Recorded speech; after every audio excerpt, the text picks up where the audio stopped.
di dalam nama Adonai Yeshua HaMashiach, Juru Selamat kami yang ajaib, kami sudah berdoa dan mengucap syukur. Semua yang percaya berkata, amin. Shalom Aleichem. Shavuatov. Haleluya. Pagi ini saudara kita akan bersama-sama mendengar satu kesaksian dari seorang dokter ahli bedah dari Denpasar, Bali. Dan selama 2 hari berturut-turut kita sudah dilayani, dan hari ini adalah hari ketiga Pak Dr. Stephen bersama dengan Ibu sore nanti juga akan melayani kita. Ya, Pak Dr. Stephen ini punya 3 anak dan ketiganya dokter ahli semua, saudara. Ya, jadi anak-anak Tuhan itu memang Tuhan memberikan kepandaian yang sangat luar biasa. Saya rasa tidak perlu saya panjang lebarkan, kita akan dengar langsung dari Bapak Dr. Stephen. Kita beri tepuk tangan untuk Tuhan. Haleluya. Mari silakan.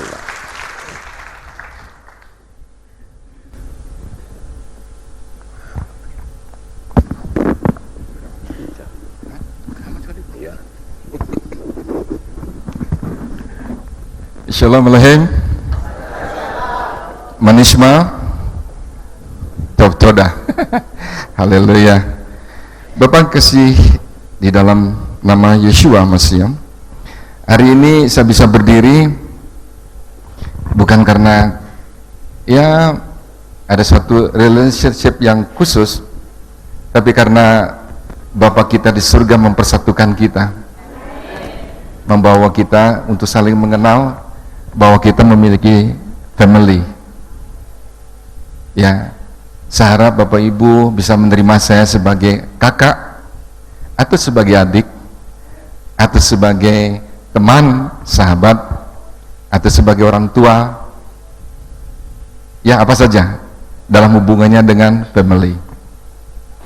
Nama lengkap saya sebenarnya Inengah Wiadnyana Stephen Christian, cukup panjang. Saya menikah tahun 1982 dengan Carmela Paulina Lapelani dari Saburote. Saya sendiri orang Bali. Itu saya panggil istri saya yang sangat saya kasihi. Saya bersama dengan istri kekasih saya. Ini satu-satunya yang Tuhan beri dan tidak akan pernah berubah. Setelah kami menikah cukup panjang dan kami mengalami banyak hal sebagai keluarga, tapi tetap Tuhan bawa kita untuk mengerti rancangan yang lebih besar. Amin. Selama 2 hari ini, mulai dari hari Jumat sampai kepada Yom Rizon, hari Minggu ini, saya bisa bersama-sama dengan Bapak Ibu. Saya bisa ketemu sama Pak Lukas, dengan sahabat saya Dr. Mitchell, dan beberapa baru saya kenal, tapi selebihnya saya tidak tahu. Tapi semuanya pasti punya nama. Kalau kita sebut satu-satu susah, ya, sama seperti saya mengingat pasien susah saya namanya, tapi kalau penyakitnya saya tahu. Baik, saya sebelumnya memberi kesaksian Bapak Ibu. Saya lebih baik kasih istri saya lebih dulu, setelah itu baru saya sambung. Setuju? Tapi sebelum itu saya punya satu pujian yang kita buat sendiri dalam pewahyuan yang Bapak beri, tentang pujian Blessed be the name of the Lord.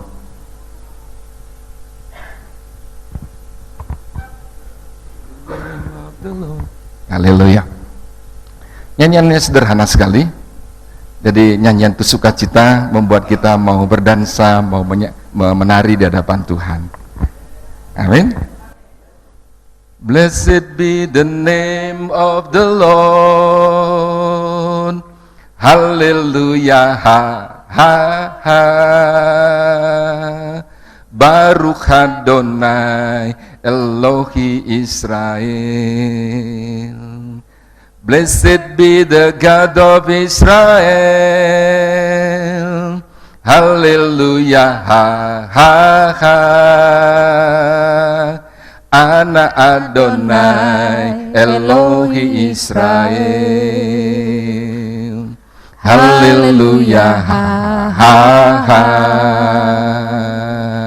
Hallelujah, ha, ha, ha.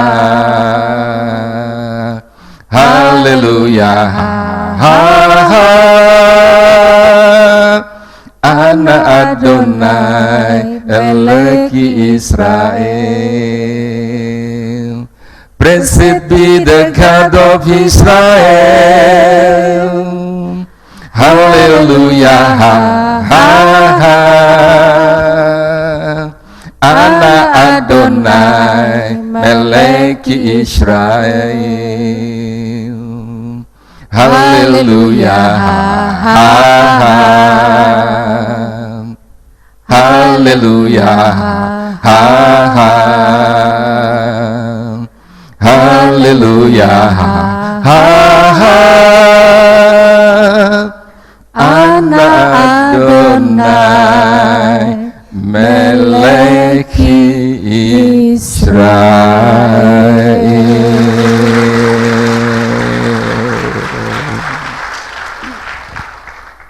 Shalom.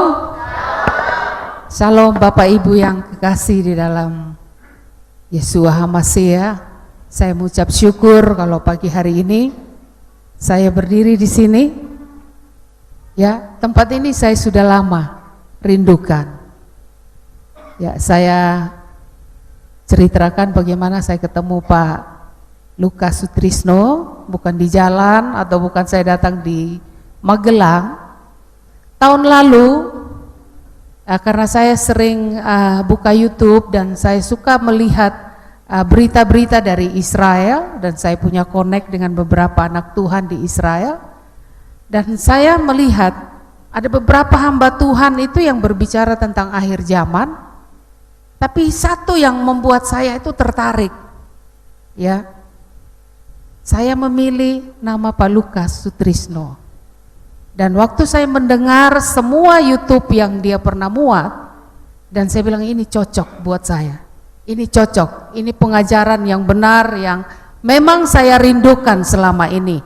Karena kami berdua berjalan untuk mengenal lebih dalam lagi bagaimana akar Yahudi yang sebenarnya, ya. Dan kalau saya pikir bahwa orang yang mencari akar Yahudi lebih dalam lagi, mencari kebenaran yang lebih lagi, saya percaya ini benih mengenal benih. Dan saya tahu benihnya Tuhan, benihnya Yeshua HaMashiach ada di tempat ini.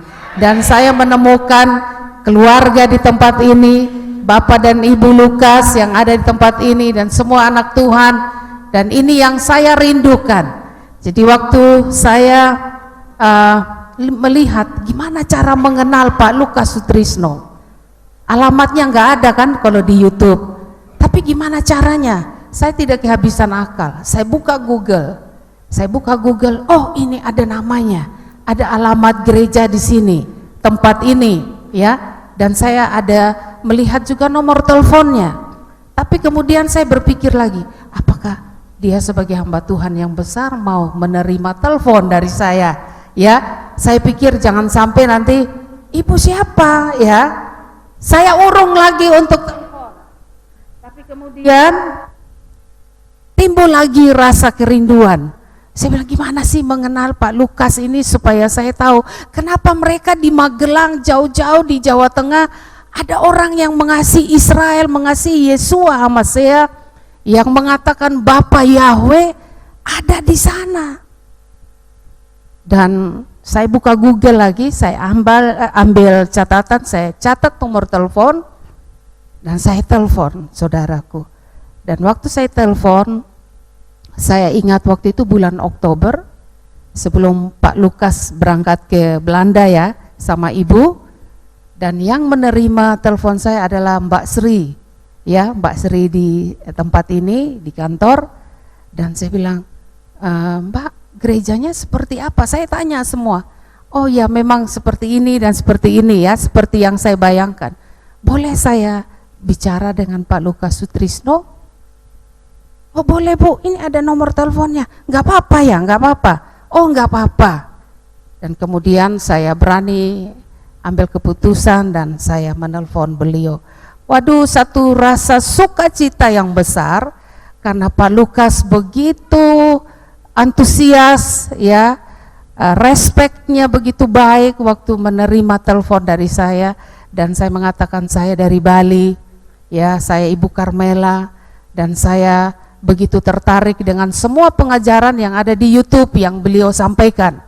Ya tiap malam saya dengar, samping saya tidur, suami saya mendengar, ya karena suami saya salah satu orang yang tidak repot dengan buka-buka segala macam kecuali istrinya, karena sebagai seorang dokter bedah terlalu sibuk, jadi tidak suka yang menerima begini main Facebook atau buka YouTube dan lain-lain, ya kecuali saya. Dan singkat kata, saya kenal baik dengan Pak Lukas dan Ibu, dan kemudian bulan Desember Pak Lukas pernah ke Bali, ya pernah ke Bali, dan saya jemput dengan anak saya. Disitulah perkenalan, dan Pak Lukas saya menilai dia seorang hamba Tuhan yang humble, yang rendah hati, dan sekalipun Tuhan sudah pakai dia, tetapi dia punya kerendahan hati yang luar biasa. Bapak Ibu harus bangga punya gembala yang punya hati untuk anak-anaknya di tempat ini, dan juga Ibu. Saya melihat Ibu kemarin dari hari pertama, saya bilang Ibu ini selalu di dapur, masak ya, memberi makan banyak orang. Saya bilang luar biasa. Saya jarang melihat Ibu gembala yang seperti ini, mau masak, mau capek-capek memberi makan bagi banyak orang. Tapi itu cintanya Tuhan yang ada di hati mereka semua. Dan pagi hari ini bukti bahwa saya diterima oleh Pak Lukas dan Ibu dan keluarga di sini. Saya dengan Pak Stephen boleh ada di sini karena Tuhan mempunyai rencana yang besar buat kita semua. Amin. Tuhan Yesus, Yeshua HaMasiah memberkati kita semua. Amin.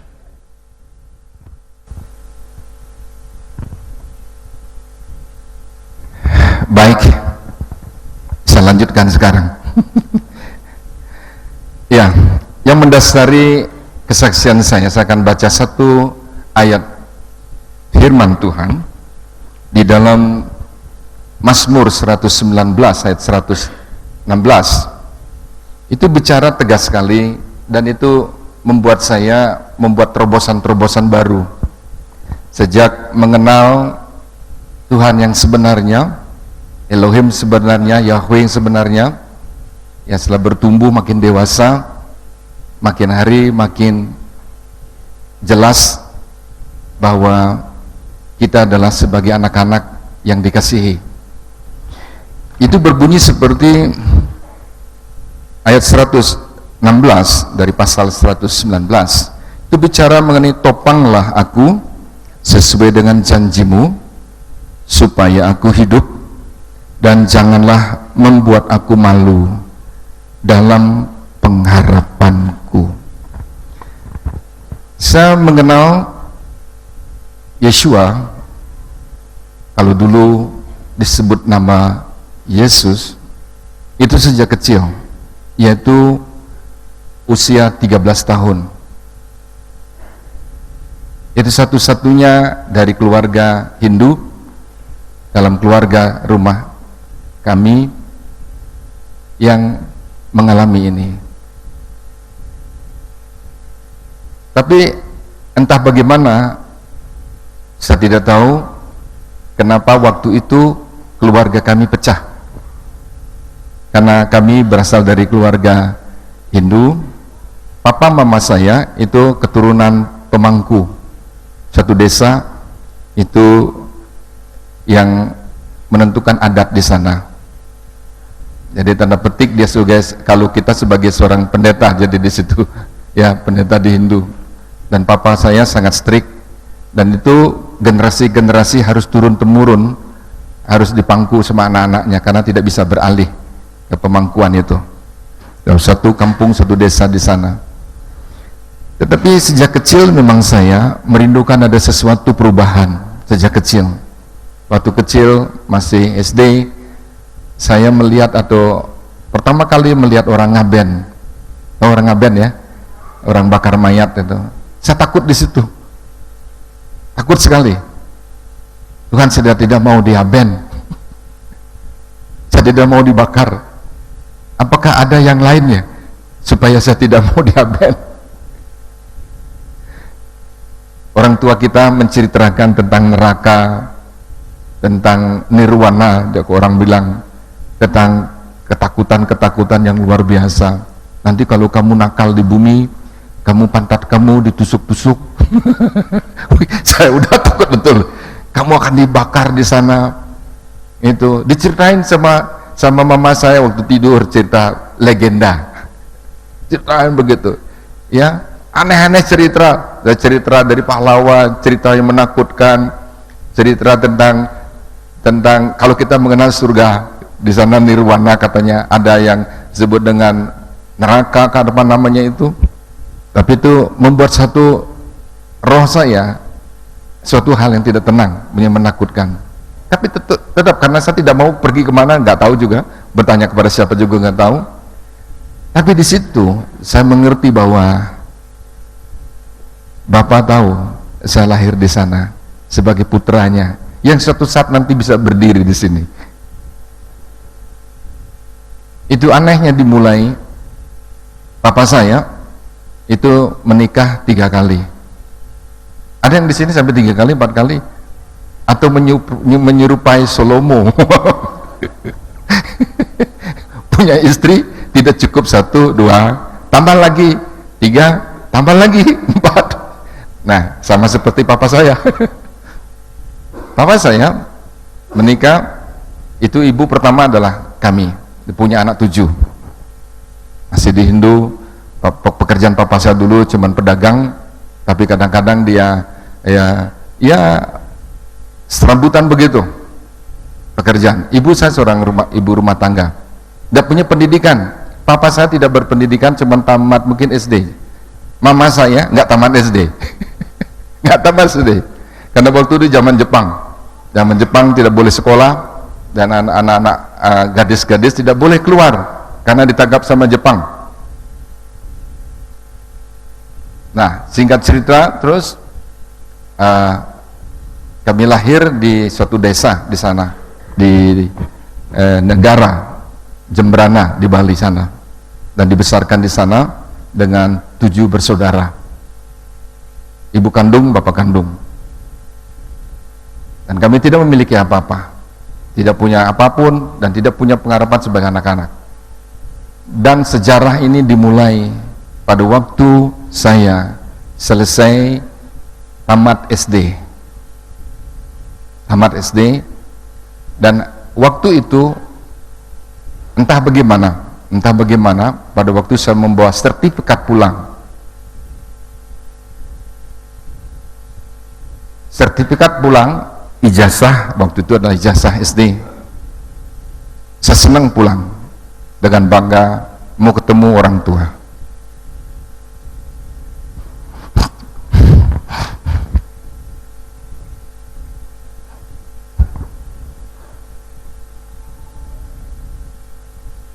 Seringkali saya emosi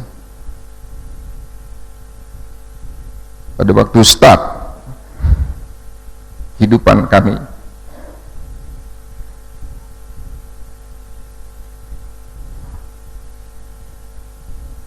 Seringkali saya sangat sulit berbicara,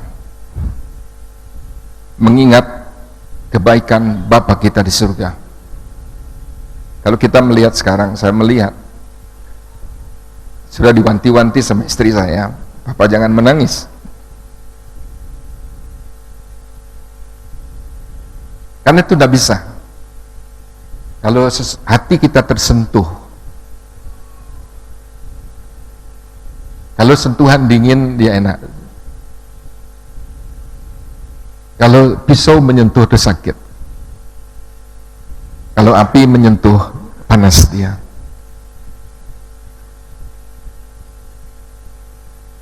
Satu-satunya dalam keluarga kami yang mudah menangis itu saya. Bukan arti cengeng. Saya mengerti kelembutan hati yang Tuhan beri dalam hidup saya. Saya menjadi anak yang lembut, yang mengasihi Tuhan, yang mudah dibentuk dan diajar. Saya mau berjumpa dengan papa mama saya, tapi tidak pernah ketemu. Dan hanya tetangga mengatakan, papa mamamu sudah bercerai. Itu kabar buruk.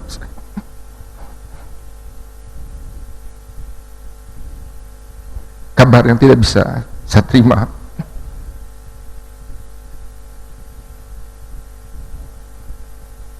Maka itu bapak-bapak, kalau ingin bercerai, ingatlah ada anakmu yang berseru. Sebenarnya saya mau menulis suatu buku tentang riwayat saya, autobiografi, dengan judul My Crying Son, anak yang menangis. Dan apa yang saya saksikan start dari sini, itu sudah dimasukkan di dalam media televisi, baik di Kanada maupun di Australia dan Amerika Serikat. Karena ini merupakan satu pendobrakan saat di mana seorang anak berteriak, mau melihat kasih sayang orang tua, supaya orang tua itu bangga.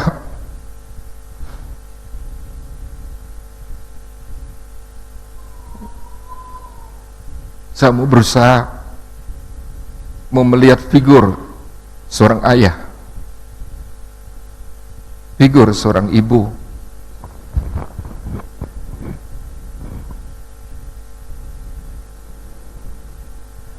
di situ permulaan. Kami melihat pada situasi dan keadaan seperti itu, saya tidak tahu saya harus pergi kemana. Ya, bersyukur saya memiliki keluarganya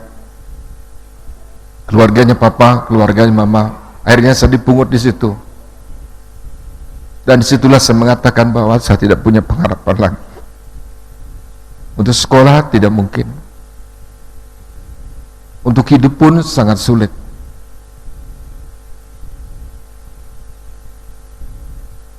Saya bersama dengan adik-adik saya. Saya harus menjaga adik saya. Kakak saya, dia dikoskan oleh papa dengan keluarga muslim di suatu kota, sehingga dia bertumbuh menjadi anggota muslim, orang muslim sampai hari ini. Tapi saya bersama dengan beberapa adik saya, disitulah saya berusaha mencari makan, menghidupkan diri sendiri. Apa yang bisa saya makan, saya makan. Kadang-kadang saya harus naik pohon, saya mencari buah. Kalau monyet bisa hidup, saya harus bisa hidup. Saya menikmati kasih yang terpancar dalam hati. Saya nggak peduli, tapi saya harus survive.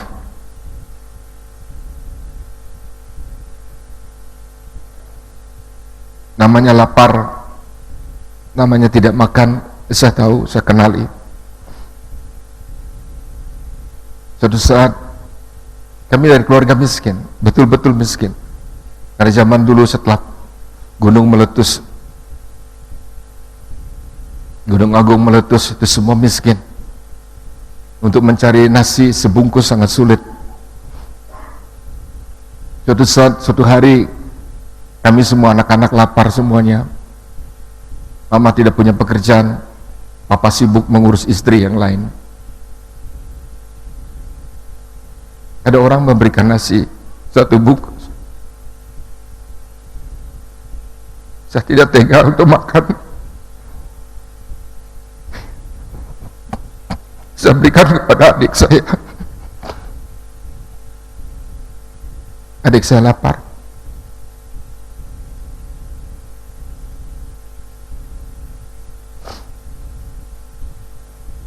Dan orang yang telah memberikan makan buat saya, beberapa hari yang lalu dia kena tumor kanker di kulitnya. Dan saya balas kasih mereka. Saya akan mengoperasi ibu.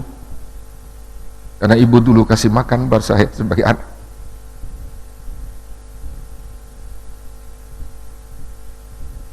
Kalau situasi seperti ini, barangkali banyak orang bunuh diri. Mama saya karena sakit hati kepada papa dan melihat anak-anak itu, mama saya ambil tali, belajar untuk memati, mengikatkan diri dan mau digantung. Dan pada waktu tali dicoba untuk dililitkan di leher, dia mendengar teriakan dari anak-anak. Akhirnya mama saya mengurungkan diri untuk melakukan tindakan yang bodoh itu. Itu pun cerita saya terima setelah mama saya menjadi orang Kristen.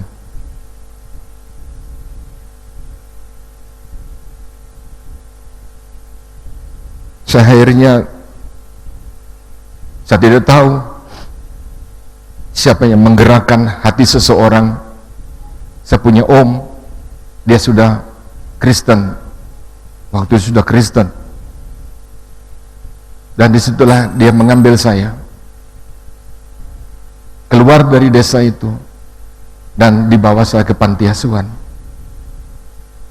Disitulah saya bertumbuh, mengenal sahabat saudara.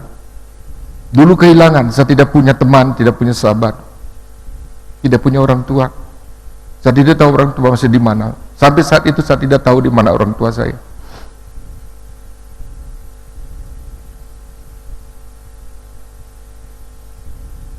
Kalau toh saya akan cari mama saya tidak punya uang untuk pergi. Tapi ada suatu pribadi yang mengerti ini dan membawa kami berdua dengan adik saya perempuan ditaruh di sana di sebuah panti, dan situlah saya mengenal kasih Bapa. Di situ saya mengenal Yesus.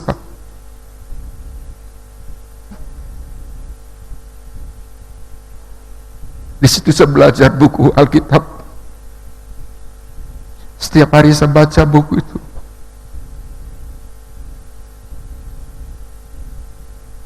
Walaupun saya tidak mengerti siapa itu namanya Yeshua, nggak mengerti buku siapa itu, karangannya siapa, tapi saya baca. Karena setiap kali baca saya itu tenang, saya senang, saya suka cita, ada gairah dalam hidup saya.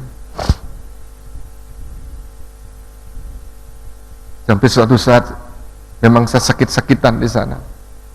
Waktu itu di sana banyak penyakit namanya penyakit kudis, borok-borok, kemudian sakit, anak-anak panti banyak kena di sana. Lalu saat saya terus dibawa ke dokter, saya dibawa ke dokter, disuntik, diobati, masih kecil, masih SMP, dengan kaki telanjang, dan hanya baju potong yang bisa panti asuhan berikan buat saya. Saya didandani di sana, diberi makan dan minum.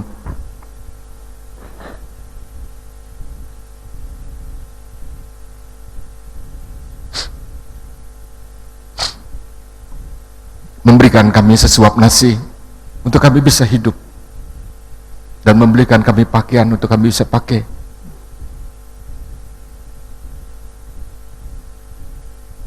kami bekerja.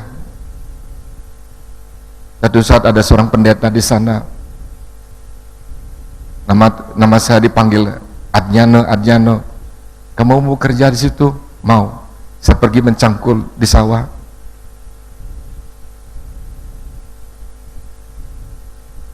Hanya untuk mendapatkan celana dalam dan baju kaos.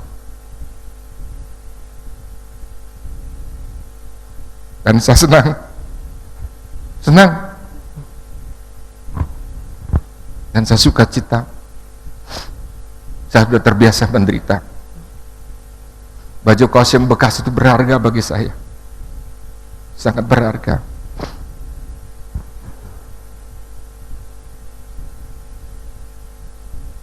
Waktu kecil juga saya sudah belajar naik pohon, mencari tuak.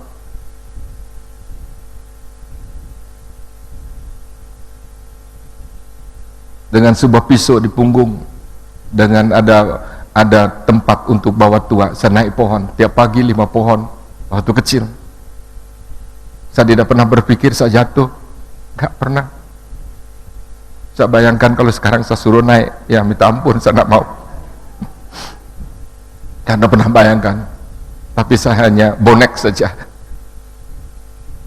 Ya mati-mati, ya hidup. Karena pernah berpikir. Tapi dalam kehidupan, start dimulai. Dan akhirnya suatu saat, pada waktu saya bertemu dengan seorang dokter, saya masih kecil, saya lihat dokternya, dia pakai baju putih. Apa yang terjadi dalam hati saya? Roh Kudus berbicara dalam hati saya. Kamu akan memakai baju itu suatu saat. Saat itu visi menjadi seorang dokter terkuat dalam hidup saya. Aneh, visi ini begitu tajam, mendorong kuat dalam roh saya. Saya tidak punya alasan, tidak punya dasar untuk menjadi seorang dokter. Tidak mempunyai satu kekuatan apapun untuk menjadi seorang dokter. Bahkan untuk tamat SMP saja saya harus berusaha, orang lain yang membantu. Akhirnya kami mendapat sponsor dari seorang yang baik hati. Dia adalah dari barangkali, saya percaya dari orang Yahudi. Karena family-nya namanya Bonar, yang tinggal di Kanada. Dan kami diangkat sebagai anak angkat, adopted child.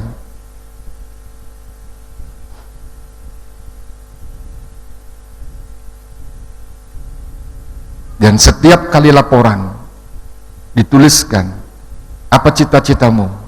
Saya selalu menulis, saya mau menjadi seorang dokter. Wih, kaget pemimpinnya. Pemimpin panti asuhannya tidak percaya. Tidak mungkin kamu Adnyano menjadi dokter. Menjadi dokter itu orang yang pintar, orang yang banyak uang. Mau kamu menjadi insinyur? Karena waktu itu saya berusaha belajar. Tugas yang visi yang Tuhan taruh dalam hati saya ini tidak salah. Tidak mungkin salah Tuhan bicara dengan saya. Tetapi saya tidak punya dasar untuk itu. Sama seperti Abraham tidak punya dasar untuk percaya. Tidak punya dasar sama sekali. Tapi berdasarkan visi yang sudah tidak tahu, saya baru tahu hari-hari yang beberapa hari-hari yang tahun-tahun yang ini.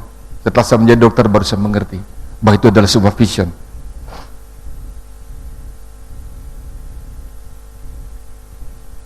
Terus berulang-ulang.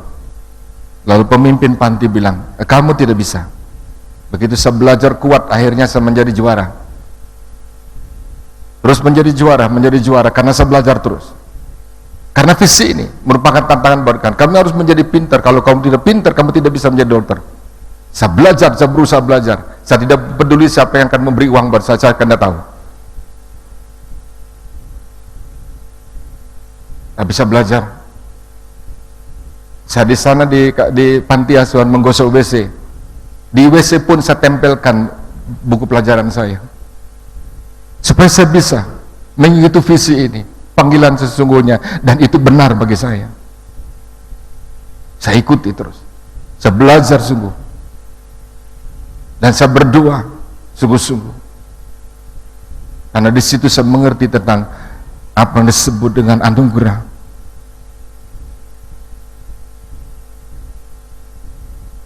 Saya di situ juga mengerti apa artinya dosa. Pada waktu Tuhan menyentuh hati saya waktu masih kecil, saya menangis di hadapan Tuhan. Siapa kami Tuhan? Siapa saya?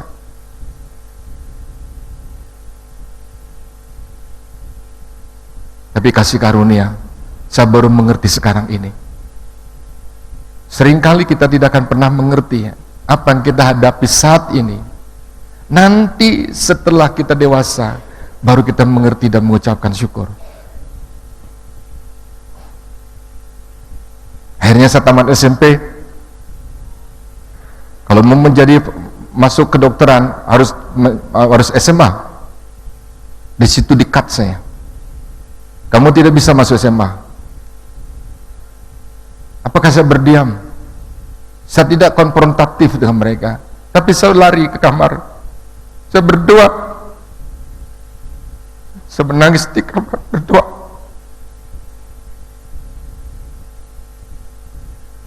Untuk membuat sebuah terobosan-terobosan. Kekuatan saya cuma satu. Topang aku sesuai dengan your promise supaya aku hidup. Jangan membuat malu dalam pengharapanku. Berdoa. Entah bagaimana. Apakah itu kebetulan? Bagi saya tidak ada kebetulan. Bagi saya barangkali itu kebetulan. Begitu mau pintu tertutup, kamu tidak bisa. Seharusnya saya tinggal di Denpasar. Kalau kamu masuk ini SMA, tidak ada yang menanggung kamu. Lebih baik kamu masuk yang fak-fak yang biasa saja, yang mudah, supaya kamu cepat tamat dan kamu bekerja. Saya katakan tidak. Tapi saya tidak konfrontasi dengan mereka. Saya hanya konfrontasi dengan Tuhan.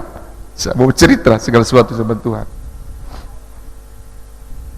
Seperti pintu tertutup. Tapi disitulah saya mengerti tentang pekerjaan ajaib. Saat pintu di mana rasanya tertutup, dan situ Tuhan membuka buat saya. Sekarang Adriano, mari dengan saya pergi ke Denpasar. Kamu boleh sekolah di SMA. Senangnya kami, senang. Masuk SMA senang sekali. Senang. Ini satu langkah yang tidak mungkin menjadi mungkin. Itu pengalaman saya Bapak Ibu. Terutama pengalaman saya anak-anak. Itulah baru pertama kali saya pakai sepatu. Itu pun pemberian dari om saya, sepatunya robek. Saya bangga pakai sepatu. SMA ini pakai sepatu, tumben pakai sepatu, seumur hidup.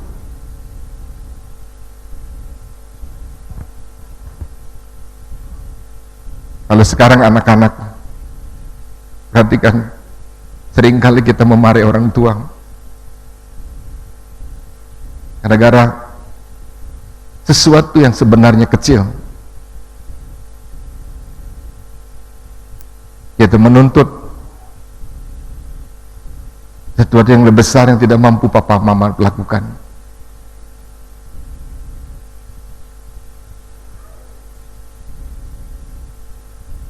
Ini juga pelajaran bagi anak-anak.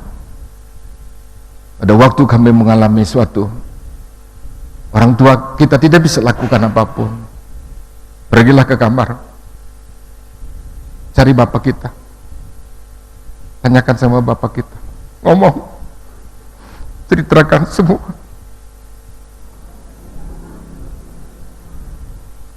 Tangisi dirimu di situ.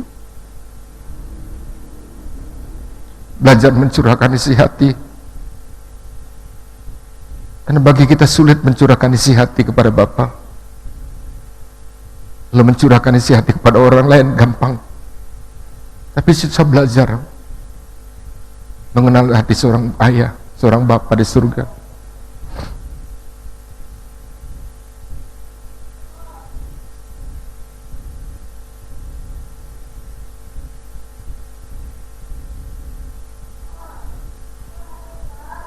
Saya masuk SMA, saya di situ juga belajar mencuci pakaian. Saya berusaha menyenangkan, saya tinggal dengan orang lain.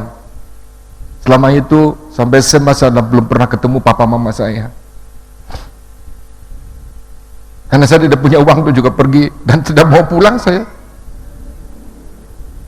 mau pulang tidak, saya mau pulang tidak mau pulang. Saya mau pulang kemana, saya tidak punya tempat tinggal. Saya mau tinggal di sini.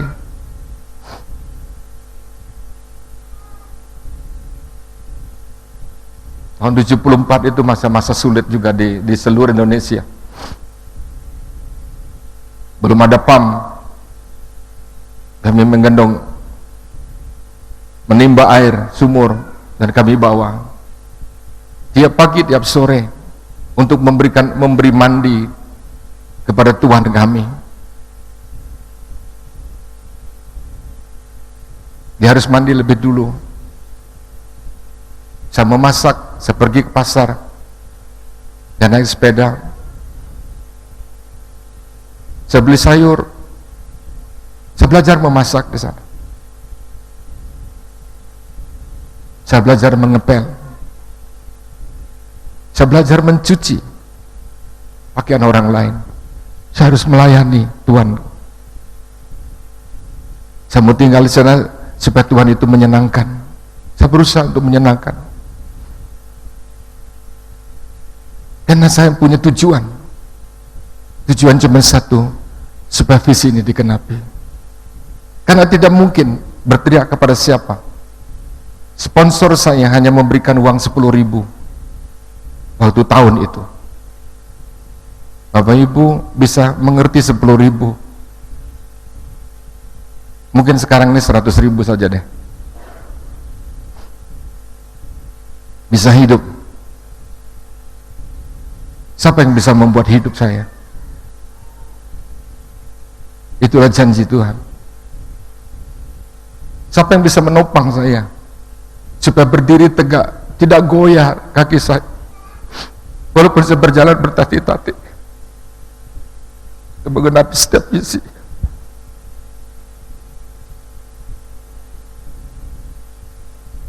Tapi saya bangga berjalan bertati-tati, di bagian saya harus tidur dan berdiam diri, karena ada masa depan bagi saya. Saya tinggal dengan 3 orang yang diberikan kasih karunia untuk mengecap pendidikan di SMA.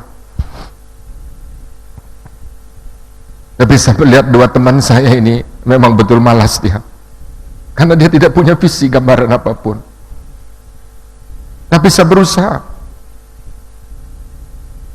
Kalau paling dimarah, saya paling dimarah.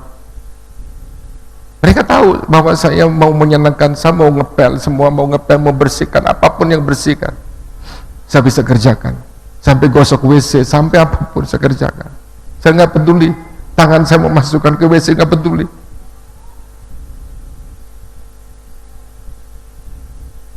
Saya harus punya gairah. Gairah harus tumbuhkan dari dalam diri saya. Motor penggerak harus ada di dalam saya. Dan saya percaya itu adalah pekerjaan Roh Kudus, bukan kemampuan saya. Menjelang saya tamat SMA, saya belajar. Akhirnya saya bisa mengajar kelas 1.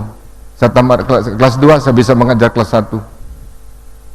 Karena saya berusaha belajar dan belajar dan belajar.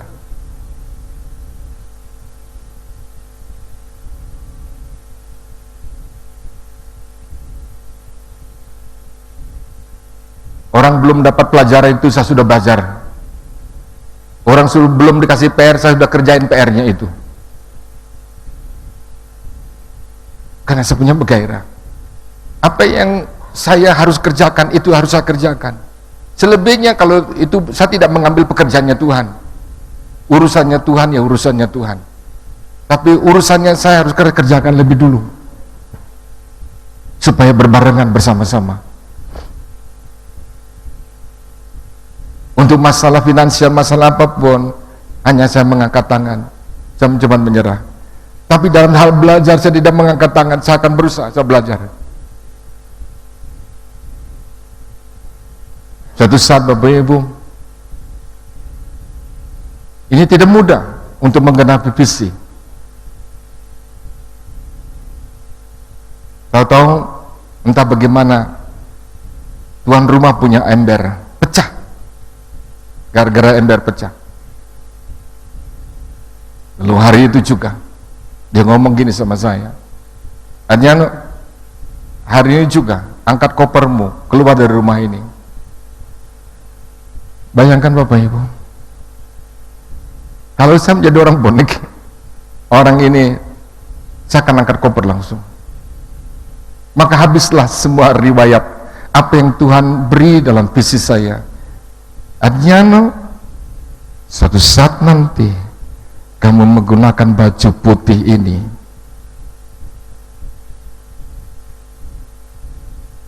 itu muncul dalam hati saya. Saya berdiam diri, saya dimarahin. Hari ini juga, kenapa kamu belum keluar dari rumah ini, kenapa kamu belum, diusir.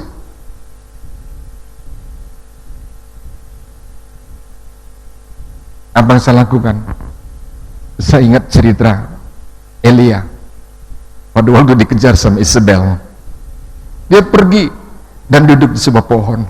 Saya tidak pernah mengerti, baru saya mengerti sekarang karena saya sudah baca Alkitab. Barangkali saya duduk di bawah pohon jarak sana. Di rumah kami di waktu itu di Denpasar masih sawah-sawah kan. Tahun 70-an masih sawah di sana. Saya pergi ke sawah. Bukan saya mau gantung diri, tidak. Bukan saya mau bunuh diri, tidak. Saya menangis, saya berteriak kepada Bapa di surga. Bapak, bagaimana visi ini bisa digenapi? Apa kami harus pulang? Roh paling keras mengatakan dalam hati saya, jangan lakukan itu. Kamu harus bertahan. Minta pengampunan ke sana. Lama saya berdiam diri di sawah, merenungkan nasib.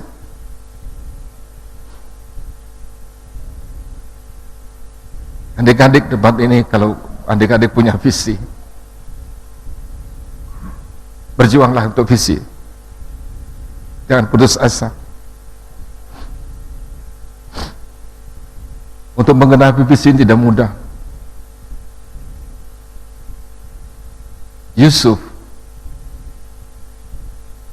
itu bukan rancangannya dia pergi ke Mesir. Yusuf sendiri tidak mengerti kenapa dia harus pergi ke Mesir. Selain dari Bapa surgawi, Bapa Yahweh yang mengerti. Sampai suatu saat dia harus membawa bangsa itu keluar. Tadi ya Bapak Ibu, entah bagaimana Tuhan membuat kelembutan buat orang tua kami, angkat kami. Saya pulang ke rumah tidak diusir lagi. Saya senang lagi mengabdi di sana. Saya bangga. Walaupun disuruh apa saya bangga mengabdi. Mau dimarahin mau apapun. Ini saya selalu utarakan. Adriano, sekolah ini setelah SMA kamu harus keluar dari rumah ini. Wah, itu pukulan buat saya. Setelah SMA kamu keluar, atau pilih kamu masuk guru saja, atau pekerja sosial. Karena Tuhan kami adalah pekerja sosial. Sekolah di sosial aja di mana? Di Malang. Atau lembaga Kristen di sana. Tidak. Saya mau sekolah dokter. Wah, marah dia. Tidak bisa. Nah mungkin kamu ini orang miskin. Kamu orang gak punya apa-apa. Sponsor kamu tidak menanggung kamu. Tapi satu saya ingat. Pertama kali saya pribadi menulis surat kepada sponsor. tuliskanlah cita-citamu. Saya tulis, saya mau menjadi seorang dokter. Datanglah surat dari sponsor saya. Saya ingat terngiang-ngiang di telinga saya sampai hari ini. Kalau kamu menjadi seorang dokter, saya mau. Hendaklah kamu menjadi seorang dokter Kristen yang baik. Wah, itu saya tidak mengerti menjadi dokter Kristen yang baik mana. Tapi itu permintaan dari sponsor saya. Artinya bahwa jangkar visi itu sudah ditangkap oleh sponsor saya. Entah apapun badai depan ini, saya harus tetap memegang jangkar ini. Saya mau dilempar sana, sepanjang saya memegang jangkar ini, saya tidak akan pernah keluar dari jalur itu. Sepanjang saya lemparkan kepada Yeshua Mesias, saya tidak akan pernah hilang. Badai boleh datang, tapi jangan ini putus atau keluar dari pegangan tangan saya. Berusaha karena begitu kuatnya, lalu saya melepaskan ini, atau bisa diputuskan tali ini. Tapi di pihaknya Bapa di surga tidak mungkin lakukan itu. Yang mungkin adalah saya sendiri bisa lakukan. Akhirnya tepat waktu, sudah tamat SMA, pendaftaran masuk kedokteran sudah mau ditutup besok.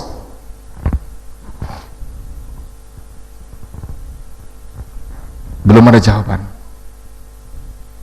Cuman satu senjata saya berdoa dan berdoa sendiri. Tidak ada yang memimpin, tidak ada gerakan karismatik, tidak ada sama sekali. Saya di situ bertumbuh. Entah bagaimana Bapak Ibu, besok pagi-pagi hari dia ngomong begini, ibu yang selalu memarahin saya, ibu tuan saya itu, yang mengusir saya keluar, dia ngomong begini, Anyana, cepat kamu daftar di kedokteran. Wih, itu kabar yang susah saya dengar. Hari ini uang kamu pergi daftar. Siapa yang kasih tahu dia suruh saya daftar kedokteran di hari terakhir? Apakah saya ujuk-ujuk saya bisa diterima?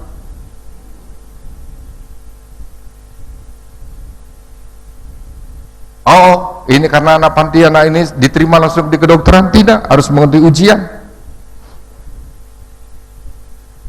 Masih ada satu step. Tetapi langkah ini saya sudah lakukan. Saya tidak perlu khawatir. Langkah belajar dengan sungguh-sungguh. Memperlengkapi diri sendiri dengan sungguh-sungguh. Sehingga pada waktu hari datang, Tuhan melakukannya, saya sudah siap. Itu sebabnya, waktu Tuhan adalah waktu yang sangat penting. Tidak bisa mundur, tidak bisa apa-apa.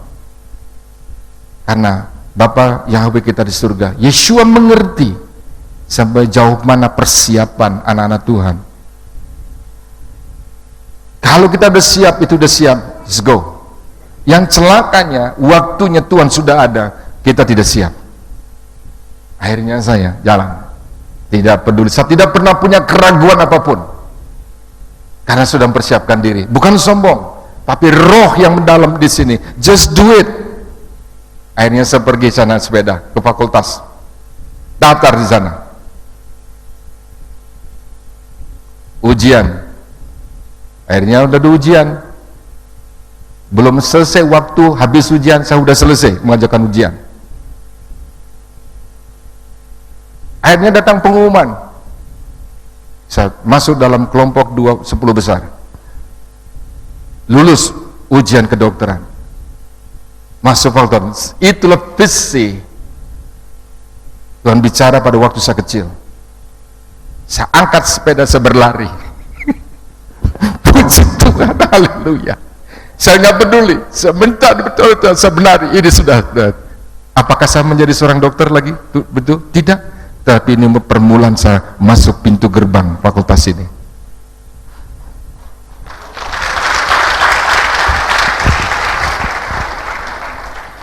Saya bangga, saya senang. Dan saya kasih tahu sama orang tua, saya lulus. Dia sambut bangga. Dua teman saya, dia cari sekolah lain. Karena memang dia tidak punya visi. Disuruh kemana? Ya sudah, yang penting saya sekolah. Ya akhirnya dia jadi itu. Tetapi kalau kita punya ketetapan hati, keteguhan, strong mind, strong heart, strong spirit, apapun kita akan landah, dobrak bersama-sama. Sebab di dalam Yeshua kita dapat melakukan segala hal. Amin. Sebabnya hari ini saya mengerti. Sekarang saya baru mengerti kenapa ada porak-poranda di rumah saya. Kalau papa saya diberkati semua, papa saya pintar, tidak pekerjaan semuanya. Kalau itu semuanya ende, saya percaya saya akan menggantikan orang tua saya menjadi pendeta di sana. Jadi ending cerita ini Tuhan buat, oh ternyata saya percaya skenario datang dari Bapa Surgawi. Kadang-kadang buat kacau situasi supaya kita mengerti ending. Perjalanan kehidupan kita tidak akan pernah sampai kepada sad ending, tetapi happy ending. Amin. Sukacita ini kita baru mengerti kenapa saya harus di panti. Berat bagi kami hidup pada waktu menjalani prosesan, tidak mudah, dan banyak orang jatuh dan gagal dan mati di padang gurun. Hari ini kami mengerti, saya baru bisa mengucapkan terima kasih kepada papa saya. Baru mengucapkan terima kasih kepada mama saya. Papa mama saya baik. Dalam situasi itu, itulah papa mama saya baik. Kenapa? Pada waktu saya mengenal Yeshua, saat itu juga saya memberitakan tentang kasih Yeshua kepada mama saya. Tiap pagi saya ketemu sama mama saya. Ma, Tuhan Yesus mengasihi mama. Lalu kita sebut Tuhan Yesus mengasihi mama. Tunggu lagi, ya cuman gitu saya ngomong. Terus dia lari, mama saya pergi cari kayu api, mah Tuhan Yesus kasih mama. Gitu saja. Karena saya udah mengerti, udah ketemu mama ini, udah setelah udah kedokteran baru saya ketemu mama. Saya mulai ngomong cerita kasih saya sekarang bertubi, bukan tugas saya lebih. Ingat seorang dokter sudah sekarang udah semua siap. Pasti saya menjadi seorang dokter. Tugas saya satu, harus memberitakan Injil kepada mama saya. Saya kasih tahu ini, berulang dan berulang. Itu mulai dari tahun saya bertobat mengenal Yeshua tahun 1969. Kemudian SMA mulai tahun 70-an kenan saya mulai menginjil orang tua saya. Tidak mudah, cukup panjang waktunya 10 tahun untuk memenangkan mama saya. Dia ngomong apa?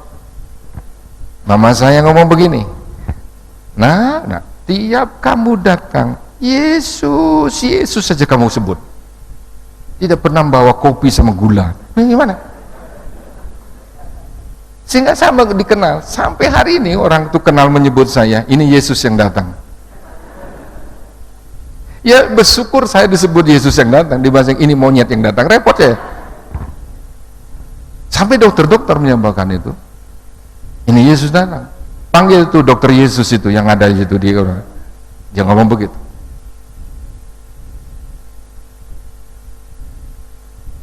Itu memang luar biasa. Pada waktu mama, setiap kali Injil diberitakan, dia selalu menghindar. Dimanapun mama katakan, saya selalu memberitakan Injil ini. Cuman kata sederhana, Yeshua mengasihi mama. Karena merasa diri kuat. Dan mama saya masih bercerai tanpa surat talak. belum bertemu sama papa, saya sangat benci sama papa saya. Tapi hati saya tidak sedih lagi. Hati saya sudah dihibur oleh Bapa kita di surga. Hati saya sudah dijamah, diperbaharui. Saya tidak hidup dalam kesedihan lagi, tapi saya hidup dalam kemerdekaan, hidup dalam free, hidup dalam kemuliaan, hidup dalam kekuatan, lebih daripada apa yang bisa saya tanggung. Karena di dalam saya ada suatu pribadi yang indah, yang mengasihi saya, memperhatikan saya, menjaga saya, memelihara saya. Dan suatu saat mama saya, karena mama saya seorang dukun, dia bisa menyembuhkan banyak orang, akhirnya dia sendiri yang sakit. Saya waktu itu sudah dokter, saya bekerja di NTT, Nusa Tenggara Timur. Di Larantuka, telegram datang, bukan SMS, sekarang masih SMS, atau pakai di WhatsApp, tolong pulang cepat. Nah, itu pakai telegram. Masih telegram itu, datang surat, mama dalam keadaan sekarat, segera pulang. Wih, saya pulang bersama dengan istri saya, pulang. Dan di situ saya menemukan mama saya tergeletak. Sebagai seorang dokter saya mengerti, barangkali ini masa terakhir dia harus pulang kepada Bapa, atau pulang kepada itu Bapa yang lama itu. Iblislah bapamu itu dulu. Dia pasti pulang ke sana, tidak mungkin, karena dia belum mengenal. Dan saat itu Bapak Ibu, saya belum pernah diajarkan untuk menumpangkan tangan. Belum ada namanya gerakan karismatik, belum ada nama GBI, belum ada apapun. Disitulah kami disuruh Tuhan menumpangkan tangan kepada orang tua kami. Dan ini kesempatan buat saya. Kalau setiap Injil diberitakan, mama lari. Sekarang mama tidak bisa lari kalau Injil diberitakan. Saya bersyukur Tuhan, mama saya tidak bisa lari. Senang saya melihat ini, supaya genaplah apa yang saya omong. Kalau mama lari kan cuma ngomong Yesus mengasihi, Tuhan Yesus mengasihi, cuma gitu. Yesua mengasihi, Yesua mengasihi, cuma itu saya ngomong. Tapi hari ini komplit saya ngomong. Saya tantang terakhir, karena sudah begini mama, hanya tulang sama kulit. Saya perhatikan situ, tidak ada harapan bagi kami.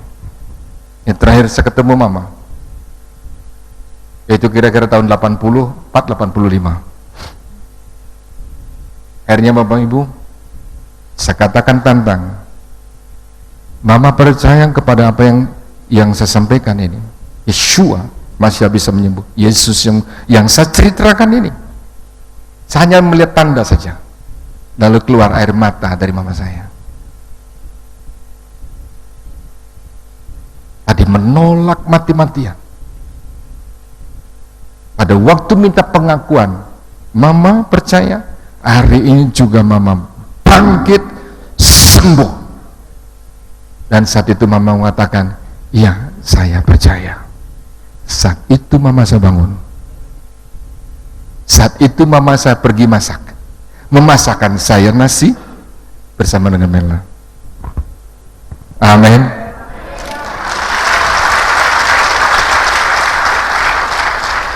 Karena rencana papa mama saya sejak saya menjadi Kristen akan menarik saya supaya saya kembali lagi untuk mewarisi papa saya. Tetapi kekuatan roh dalam saya lebih besar daripada rohnya dia. Beberapa kali kami dibawa oleh dukun, dicarikan dukun, semua santet, semua yang bisa kuat-kuat. Papa saya itu orang sakti. Tapi pada waktu mau mencari saya dengan istri saya tidur di samping, di rumah bersama-sama, di suatu rumah yang kecil di sana. Tapi setiap kali roh jahat yang datang, dia tidak pernah ketemu kami. Sehingga dia mencari saya, loh, nggak ketemu tuh, di mana tuh Stephen tuh, di mana sama istrinya, di mana? Orang tidur sama-sama nggak ketemu. Roh gentayangan, santet, sihir dan tenung, telepati apapun, tidak akan pernah memempan, tidak akan pernah sanggup menerobos pertahanan orang kudus. Gak pernah.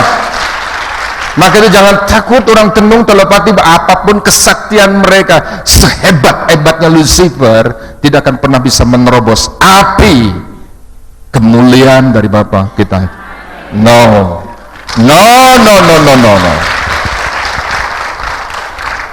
Berjalanlah bersama dengan itu. Roh yang di dalammu lebih besar daripada roh dari dunia ini. Nggak pernah ketemu. Di santet ini, akhirnya dia heran. Ini mah pernah ketemu. Begitu datang laporan, loh, saya mau pergi tuh kok ada api, saya tidak bisa masuk. Nggak pernah ketemu. Nah itu supaya tahu. Dipikir saya pakai ilmu, istri saya juga pakai ilmu. Dia cari istri saya, mau santet, mau ditenung dengan ilmu yang aneh-aneh yang dibawa di sana. Nggak ketemu. Dia ngomong, setiap kali saya datang, dia kok ada seorang yang di depannya dia jauh lebih mulia, saya tidak berani. Dia belum tahu itu Yeshua. Dia pakai baju putih, jubah putih, gak bisa mempan. Roh maut datang berkali bertubi untuk melakukannya. Tujuan cuma satu, bagaimana menghancurkan. Karena kami satu-satunya orang Kristen di tengah keluarga. Pada waktu kami menjadi Kristen, mama saya sudah bertobat. Dan mama saat itu juga dia mengatakan, nah hari ini juga mama mau menjadi orang Kristen. Dan saat itu juga aneh, mama saya bisa mengampuni suaminya dan mulai berdoa terhadap suaminya. Aneh, belum pernah saya lihat model begini, mujizat ini. Yang begini ini saya cari. Banyak orang yang sudah bertobat tidak bisa mengampuni. Contoh teladani mama saya, karena benih itu sudah dibuah oleh Tuhan sendiri. Supaya begitu mengenal Yeshua, tidak ada lagi kesempatan untuk tidak mengampuni. Dan mulai berdoa. Nah, akhirnya juga saya di dalam peperangan melawan ayah saya, satu pihak ayah saya merindukan saya harus kembali dengan serangan beraneka ragam. Satu saat juga saya harus membawa mereka untuk mengenal Kristus. Akhirnya kakek saya lebih dulu, Pak, saya injili, dia terima Tuhan Yesus. Kakek saya itu keras, lebih kepala batu, kepala beton, kepala baja barangkali itu kakek saya. Itu paling sadis. Papa saya dilempar di atas atap itu. Untung saya tidak pernah dilempar sama papa saya. Tidak dikasih sekolah. Nah sekarang kakek saya itu stroke. Saya sudah kuat di dalam Tuhan, saya injil, layani, sampai dia menerima Tuhan Yesus. Ayah saya bingung, ini kakek yang lebih keras daripada saya, kok dia duluan terima Yeshua? Dia pikir-pikir, tetapi tetap mengeraskan hati, karena papa saya punya prinsip begini, bagikan memancing ikan, dapat ikan, airnya tidak keruh. Salah, Pak. Di dalam kekristenan tidak seperti itu. Mengikut Yeshua tidak seperti itu, malah tambah keruh. Lihat begini, papa mau saya menjadi Kristen, tapi jangan nak rame-rame gitu dia. Desa tidak rame, ini tidak rame, semua terima. Nggak ada satupun itu, Pak. Malah saya bilang, mau Pak menjadi orang Kristen? Nyet, mau. Saya begitu. Kalau Bapak hari ini saya udah berinjil, kita berdebat semuanya. Dia ahli lontar, ahli agama dia. Dia pengajar. Dia modelnya orang Farisi itu. Mengerti tentang hukum, tatapan di dalam orang Hindu. Tahu persis. Diajarin tahu persis semuanya. Saya injil berulang-ulang. Terakhir saya berhenti. Terakhir Pak, kalau Bapak tidak terima Yesus bilang itu, Bapak mati hari ini, saya bilang. Selesai. Akhirnya perkataan-perkataan gitu, bukan kita berkelahi, tidak. Satu statement yang kuat untuk buat terobosan tembok Yeriko yang dibangun oleh dia. Akhirnya Bapak saya mendapat visi, mimpi. Banyak visi datang, aneh-aneh visinya. Dia ceritakan kepada kami. Ceritakan, kok saya ketemu sama orang model begini, kok saya disuruh mandi. Nah, ini kabar baik nih, berarti baptisan ini. Saya suruh mandi, dan setelah saya mandi, kok banyak sekali orang mandi. Dia bingung, dia tidak mengerti apa artinya mandi. Satu saat yang membuat dia datang, malaikat datang, sampai Yeshua datang berbicara kepada papa saya. Hebat gak itu? Belum pernah Yeshua berdiri depan saya. Ini papa saya, karena saking kerasnya dia. Jadi Yeshua saking kasihnya, ini loh saya. Akhirnya dia kasih tahu begini, ini namanya Pak Dagang dulu. Pak Dagang, ini pilih ada 2 kereta. Ini inti paling terakhir diterima visi penglihatan ini. 2 kereta ini, yang satu dihias keretanya dengan kudanya, yang satu dia ini. Mana yang dipilih? Kamu pilih yang mana? Yang pernah dihias. Apa perbedaan keduanya ini? Bapak saya cerita begini semua, sok pinter itu. Tapi para nabi kalau bicara, kamu mengerti nggak? Ya Bapak, kita tidak mengerti. Saya tidak tahu. Semua begitu. Ini Bapak saya, ngerti. Salah kau Pak Dagang. Salah kau Dagang gitu. Salah. Apapun dikatakan, hiasan dari kereta ini tidak berias, itu tidak berias. Lihat kudanya telanjang. Dia kaget. Oh ya? Lalu maksudnya telanjang apa? Langsung dibongkar itu. Sekalipun kau Dagang diupacarai dari sejak kandungan, ada upacara agama, upacara dihias semuanya, kau tetap orang berdosa. Wah, itu pukulan keras. Mabuk, kapok. Langsung itu. Tanpa itu kamu mati. Apapun kamu kerjakan dihias, tanpa ketemu penebusan Yeshua, engkau akan mati. Saat itu papa saya takut.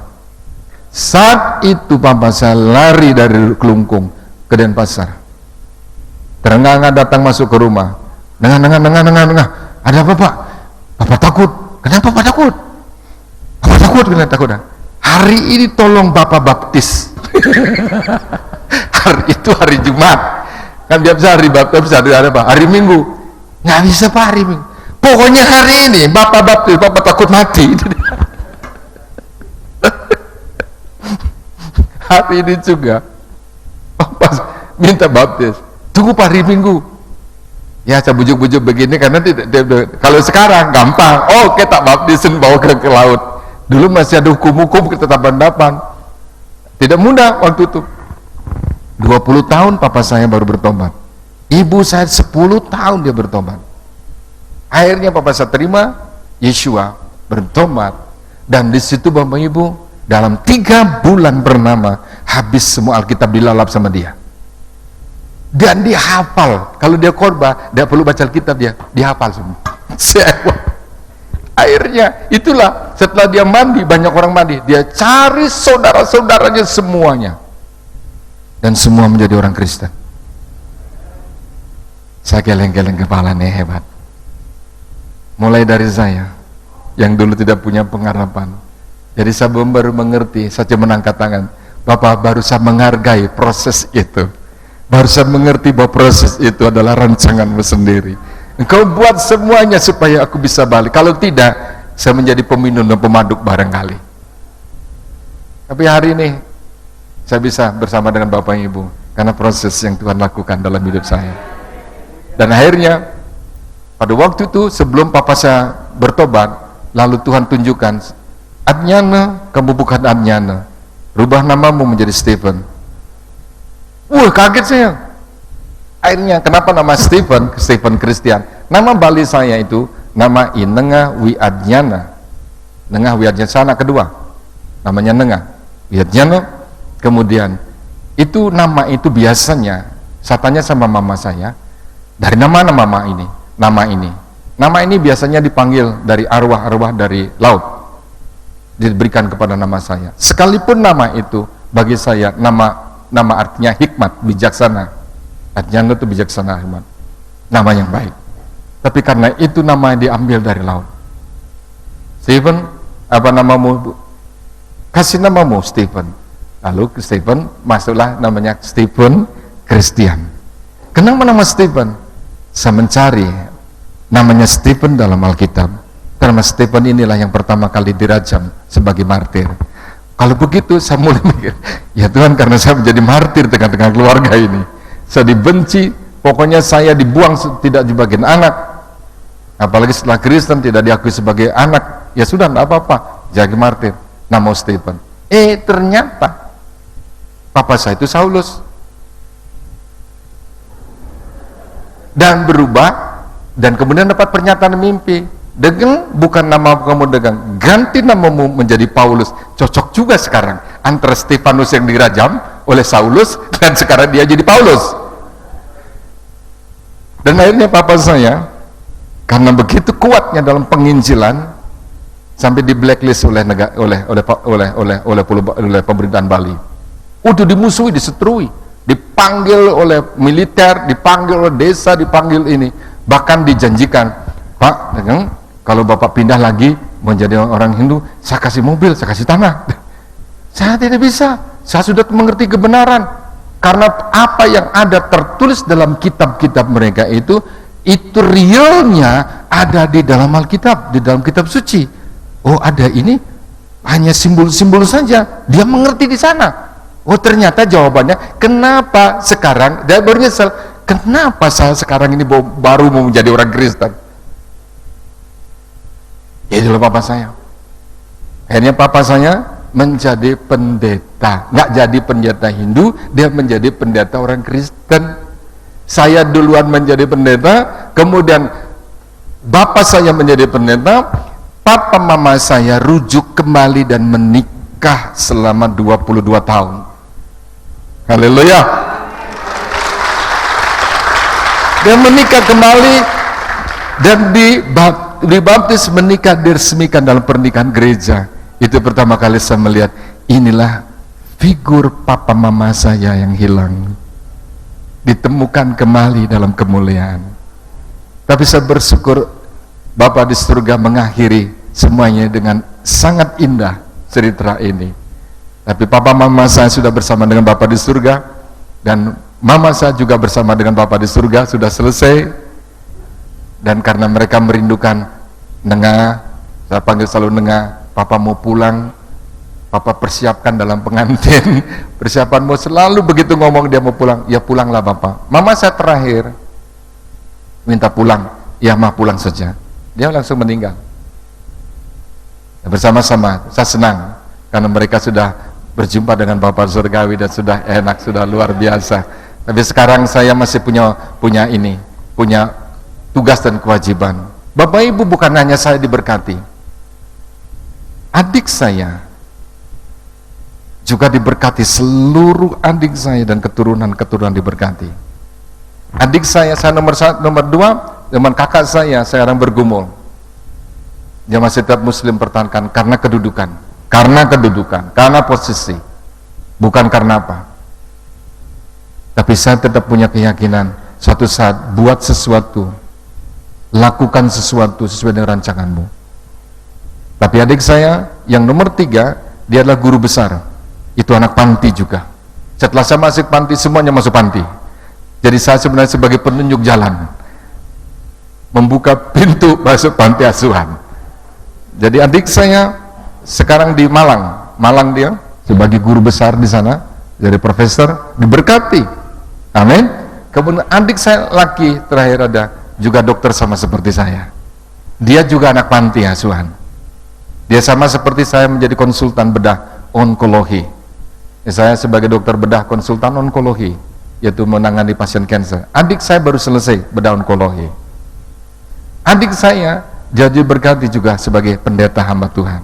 Jadi keturunan kami yang tidak jadi pendeta di sana, jadilah pendeta yang sesungguhnya di sini. Dan adik-adik saya semua diberkati, dan semua yang terakhir juga ada pendeta. Akhirnya di rumah kami banyak pendeta.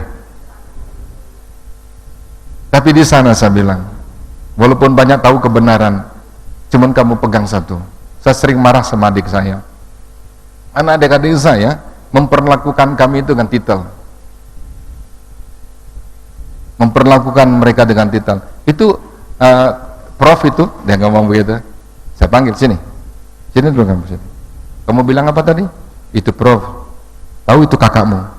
Mau setinggi apapun tingkat pendidikannya, no, jangan bawa gelar ke sini. Sekaya apapun kamu, saya adalah kakakmu. Kamu adalah adik. Kamu dilahirkan sebagai adik, saya dilahirkan sebagai kakak. Bukan dilahirkan sebagai profesor, bukan dilahirkan sebagai dokter, tapi dilahirkan sebagai kakak, dilahirkan sebagai adik. We are family. Amin. Maka itu di tempat ini juga, ya bersyukur ada Pak Lukas, dia ngomong sama saya, Pak Stephen, saya cuma 3S. Saya bersyukur seorang hamba Tuhan yang rendah hati, nggak perlu titel banyak-banyak Pak. Saya bosan bukan pakai titel juga, ya panggil nama Stephen saja deh. Nanti ketemu Pak Stephen, Kak Stephen, Dek Stephen, nah itu bangga saya, senang. Supaya saya bisa membaur. Di jemaat kami di situ saya juga mengembalakan, di Denpasar sebagai gembalakan, senang baur. Saya bisa masuk ke dalam semua lingkungan, karena Tuhan membentuk kami dari tingkat yang paling bawah. Kenapa demikian? Supaya waktunya kami mendapatkan sesuatu, jangan saya menjadi sombong, menjadi angkuh. Dan yang terakhir, untuk kekasih saya, Carmela. Halo sayang. Ini cerita yang aneh. Masih ada waktu ya Pak ya? Disuruh pada Pak Lukas berapa menit? 1 jam lebih. Jadi kalau Bapak Ibu marah, ya marahin sama Pak Lukas.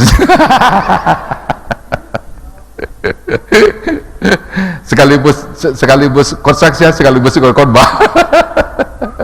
Atau sudah selesai? Lanjut. Tepuk tangan.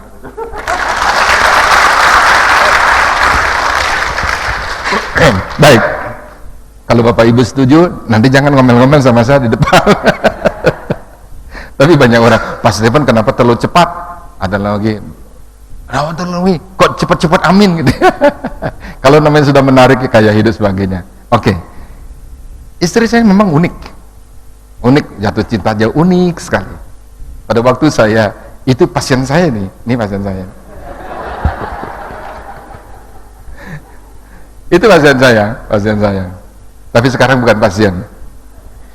Itu gadis yang paling sombong yang saya kenal. Tapi memang dia harus jaga diri. Ceritanya memang unik sekali. Pada waktu saya berdua sebagai dokter muda, tahun 80-an lah kira-kira 8 bulan sebelum saya tamat dokter muda, saya tamat dokter itu 82. Dokter umum 82, dokter bedahnya kemudian 7 tahun lagi, 93 saya selesai, kemudian konsultannya saya selesai di tahun 2000. Jadi saya sebagai orang-orang yang cukup senior di Indonesia, bukan di daerah saja tapi di Indonesia. Di Indonesia. Jadi saya bisa menguji di sini, bisa menguji di sana, bisa menguji di situ, saya bisa menguji dia. Cuma di Jogja belum ada. Baik. Kemudian di situ saya ketemu seorang gadis ini, rambutnya hitam gitu, manis, cantik. Saya tertarik, nih rambutnya hebat juga, bagus sekali dia. Dia bersama tantenya saya kenal. Tapi pada waktu saya lewat ini, tantenya saya kenal ya, tantenya dia kenal. Ini ngajak siapa yang sakit? Ini dan gimana dek? Saya rumah gitu. Kan mau ngomong dia, tanya dia itu, nggak pernah ngomong. Nah di situ ada 2 pasien, yang satu ini nih, yang satu lagi orang tua.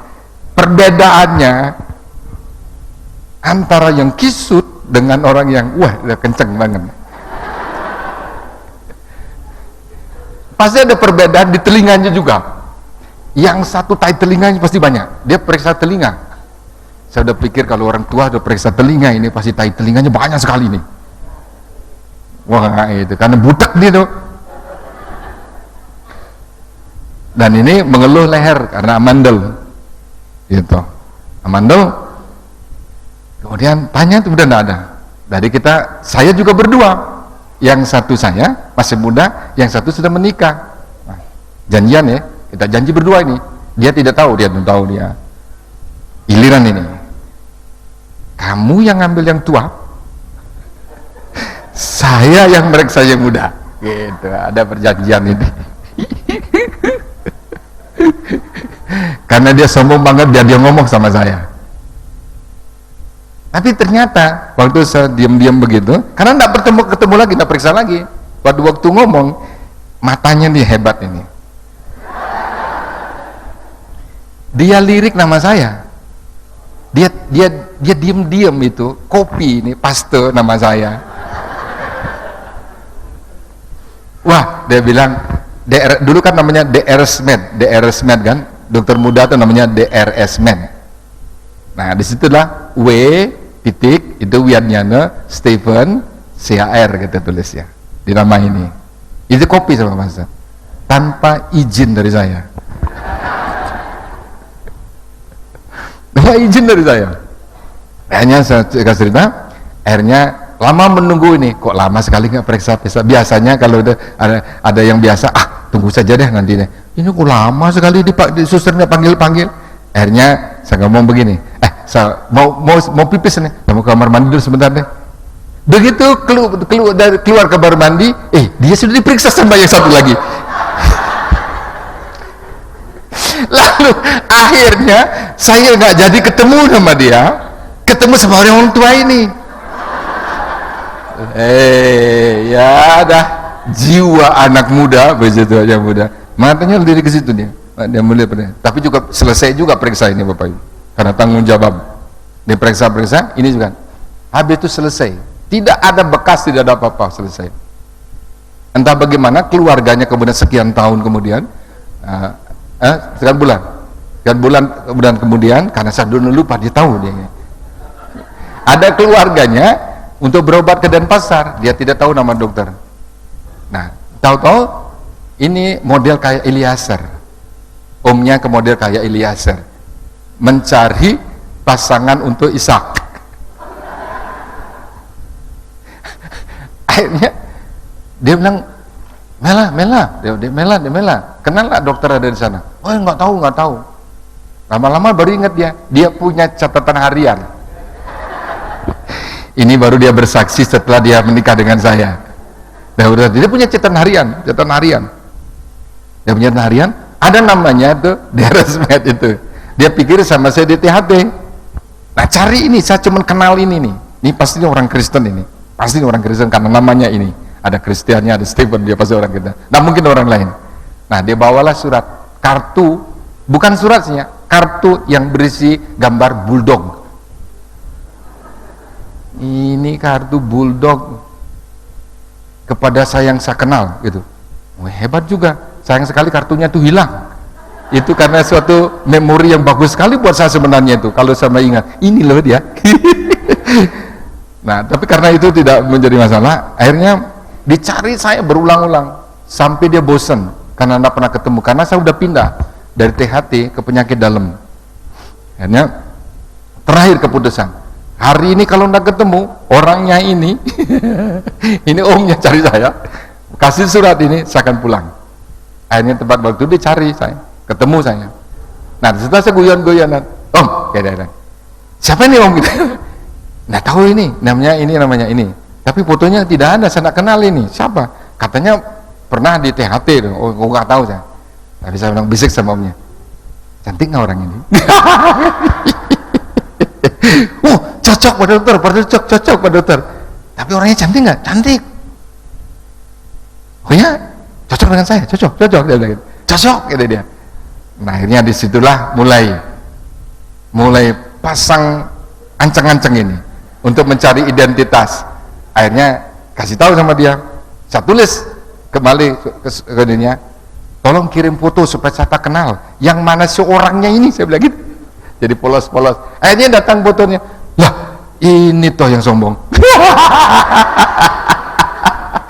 Jadi memori ini ternyata belum terhapus, ini baru ingat lah. Oh, ini toh Akhirnya disitulah mulai koneksi. Kalau sekarang kan gampang pakai kalau kan nggak ada foto gampang. Dulu masih surat menyurat begini. Akhirnya pacaran kami surat menyurat, nggak pernah ketemu. Nah, pernah ketemu. Tapi disitulah sampai akhirnya kami menikah, dan kami di situ ngambil keputusan untuk menikah, baru kami bekerja. Ya, jadi segala sesuatu yang kami sekarang hidupi ini karena kasih Kristus, dan kami bertumbuh dan dewasa.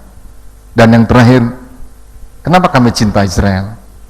Pada waktu kami melayani, jauh sebelum kami mengerti, dan barangkali GBI ada jauh sebelum itu pada waktu kami sebagai dokter masih residen tahun 80-an, itu belum ada GBI juga baru ini dan sebagainya. Tapi entah bagaimana Tuhan taruh dalam hati saya, carilah orang Israel, carilah orang Yahudi. Dan akhirnya saya balas, kalau begitu Tuhan temukan saya dengan orang Yahudi. Enggak, aneh di sini. Disuruh kok aneh suatu hal yang belum pernah mereka rasakan itu, tapi muncul dalam hati saya supaya saya mencari dan menemukan orang Yahudi, orang Israel. Lalu saya mulai berdoa, kalau begitu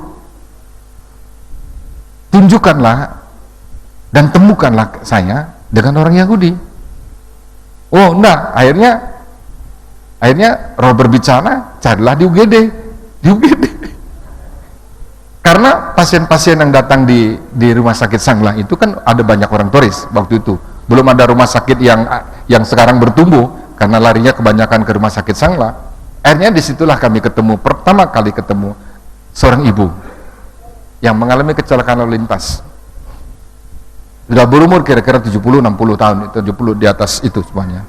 Dan kami ketemu di sana. Lalu saya baca family-nya ini, walaupun saya tidak tahu persis, tapi aneh nama family-nya. Family-nya kemudian saya tanya, ini pasti orang Yahudi. Saya tanya, apakah ibu orang Yahudi? Wah, nutup, tidak, kami orang Amerikan.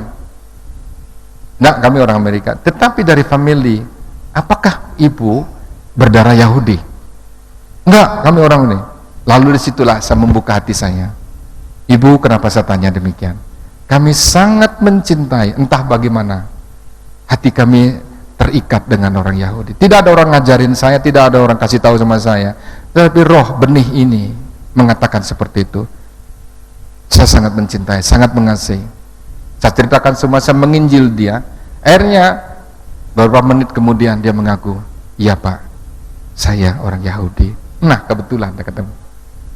Lalu, kenapa ibu tidak berani ngomong? Saya takut, karena di sini banyak orang yang tidak setuju dengan kami.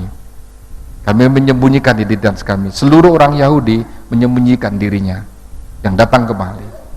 Dia tidak akan pernah mengaku. Dan kami sudah sepakat semua menyembunyikan diri. Akhirnya kami kasih tahu. Akhirnya dia membuka.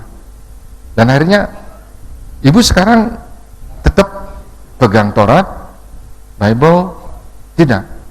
Kami masuk Buddha. Waduh, di situ saya pening kepala saya, lalu saya marah sama dia. Saya marah masih sama pasien itu.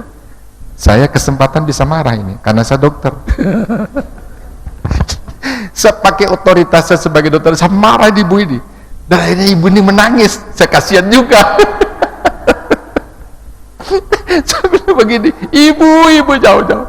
Saya ini cari Tuhannya ibu, kok ibu cari Tuhannya saya? Gitu. Saya buang jauh-jauh di sana, loh ibu yang pungut.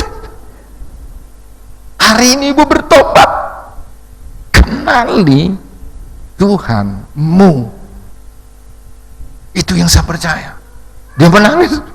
Mama kena saya menangis. Karena saya khawatir nanti tidak ada apa-apa di dalam lingkungan itu, takut nanti kenapa dokter Sepul kok bikin nangis orang. Ini itu kenapa. Dan kemudian terus menerus ketemu dengan orang-orang Yahudi, sampai ketemu dengan Rabi, anaknya Rabi kecelakaan juga. Dan ketemu, kamu orang Yahudi. Pertama kali juga, saya bukan orang Amerika, saya orang Amerika. Tapi kan di farm ini kamu orang Yahudi. Di situ saya buka kartu lagi. Akhirnya dia buka kartunya dia. Saya anak seorang Rabi. Wah, senang lagi nih. Tidak lagi. Tuhan terima kasih dengan orang-orang sepertinya ketemu. Akhirnya dia janji saya belum pernah ke Yerusalem, belum ada mimpi-mimpi begitu. Tetapi yang dimunculkan dalam hati, saya percaya di tempat ini pasti muncul lebih dulu itu, yaitu kerinduan mencintai orang Israel. Itu kakak kita. Akhirnya suatu saat dia ngomong begini, apakah kamu rindu ke Yerusalem? Nah baru dia gitu, ya saya rindu ke Yerusalem, tapi saya belum pergi ke situ. Ya nanti saya tunggu kamu di Yerusalem. Akhirnya yang terakhir, terusnya Tuhan bawa ketemu orang ini. Ternyata disitulah Tuhan taruh hati. Dan akhirnya ketemu seorang ibu juga mengalami masalah sudah penyakit dan harusnya diekspor ke Amerika. Dan di situ ini adalah istri seorang rabi. Seorang rabi, saya baru tahu di pesawat dia pakai pakaian rabi. pakai pakaian rabi. Karena di sini akan berani dia di sini. Kalau dia berdoa begitu, dia duduk di samping saya bawa ibunya, istrinya ini yang sakit ini mengantar sampai ke Amerika Serikat, ke Los Angeles. Disitulah kami berbicara mengenai Yeshua. Dia cuma mangguk-mangguk berdiam ini. Satu hal yang saya tahu adalah di hadapan dia, karena saya sebagai dokter pemegang otoritas dan dia bahkan memarahin saya dia. Jadi kelebihan saya, karena saya pemegang otoritas sebagai dokter, tidak akan memarahin dia. Apa yang saya omongin dia mangguk-mangguk begitu. Tapi minimal bagi saya, buat saya adalah saya pernah juga memberitakan Injil kepada saudara kita. Amin. Maka itu kalau itu rindukan, cari akan menemukan. Baik, saya pikir itulah kesaksian kami. Saya harap ini jangan ikut bersedih dengan saya lagi. Saya ada beberapa saya melihat juga ikut menangis, saya minta maaf. Ya, membakar emosi. Tapi memang lebih baik seperti itu. Ya, ada sesuatu yang terlepas. Kalau kita mengingat sesuatu yang sedih, kalau kita tidak lepaskan, karena dia udah masuk kembali, masuk ke sini, saya harus lepaskan kembali, supaya dia tidak nongkrong terus di sini, sehingga sekali suka cita. Amin. Haleluya. Saya tutup dengan pujian. Anna Adonai Hosihana, Anna Adonai Hatzlichana, Anna Adonai Harpanecha, Baruch haba Bishem Adonai mi bet Lohim aparet simha pitzule shari shadek Avobam Odeya Anna Adonai